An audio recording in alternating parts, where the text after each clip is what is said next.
Welcome to Rated Radio Plus. I'm your host, Shane Wyndham. This is Collin Raye versus Steve Wariner. Let's dig in.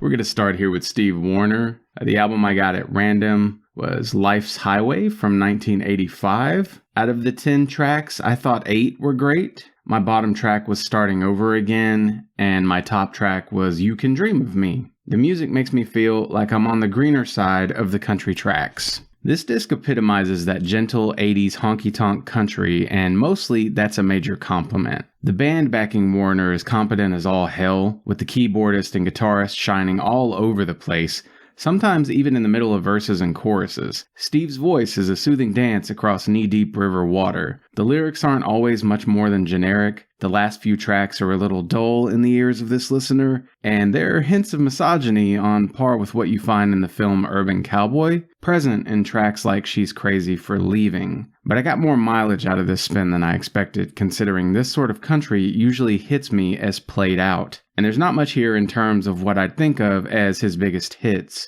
Fact is that while the disc is somewhat weak in an odd mixture of infrequent ways, I still thought the music was strong enough to gloss over a lot of those weaknesses. I do wish more songs were formulaically stronger, such as some tracks not lacking a bridge, or not getting too repetitive, or even just being more lyrically impressive. But much of this holds both the appeal of George Strait tunes and the intimacy or reality of Keith Whitley. And Wariner's way with melodies only gets more impressive the more I hear of his music. It wouldn't be my strongest recommendation, as some of this could easily have won higher marks, but I'd never tell you to skip the chance to hear it either, assuming you like country. Steve Wariner gets a little lost in conversations about classic country artists, and that's a real shame because he's written and recorded some of the best that country has to offer. Let's take a break.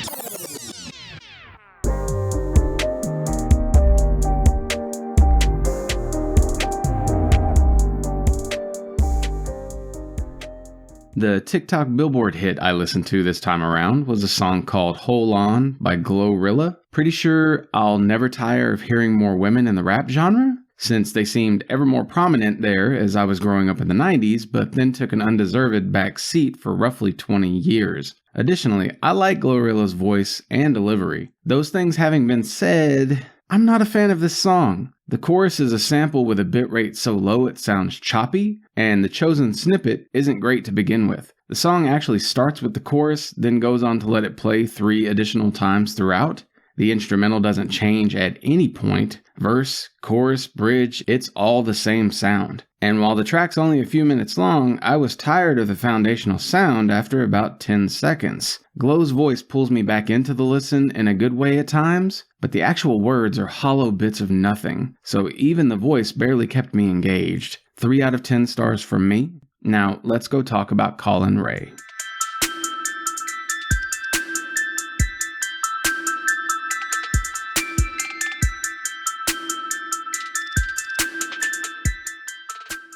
And the random disc I spun from Collin Raye's discography was Scars from 2020. There were 14 tracks there, and I thought 1 was great.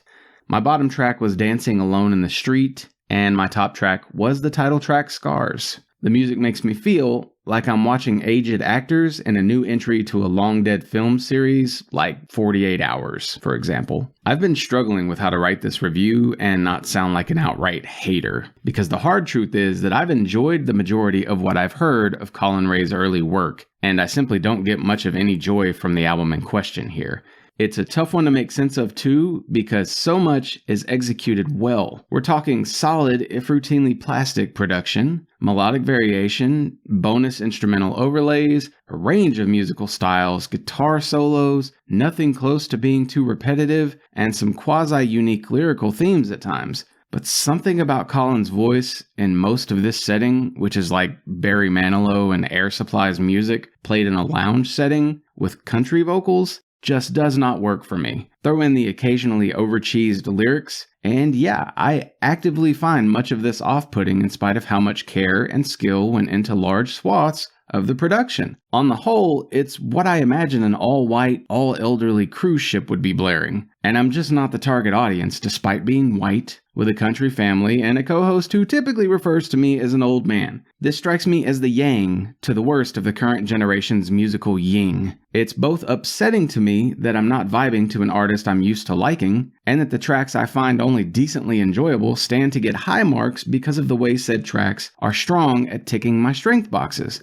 What I really wanted from this artist is more 90s country warmth and less Chris Isaak imitation, because Collin's voice is not a great fit for that. Pleasant though it can be, here it just sounds akin to Garth Brooks doing karaoke outside of the genre his voice is ideal for. It looks like plenty of Amazon reviewers adored this listen. I would clearly not be among them. Maybe this is simply me discovering I've some Rayburn type quirk though, only instead of getting the ick from female moans or intense complexity, my aversion is to the mixture of pop-like production of easy listening rhythms set to a southern vocal drawl. Hard to say. What I know for sure though is that this spin was not one I'd do more than recommend weekly to my elders. Please like or subscribe if you're still listening, and remember, you can send all kinds of feedback to rated_radio@yahoo.com. As for the winner, don't let my criticism of Collin Raye fool you. I'm a fan of both artists here insofar as the hits are concerned, and even though I know Wariner remained relevant for longer in terms of landing songs on the radio charts, I'd still wager that this matchup going the way it did boils down to the randomizer doing Collin Raye dirty.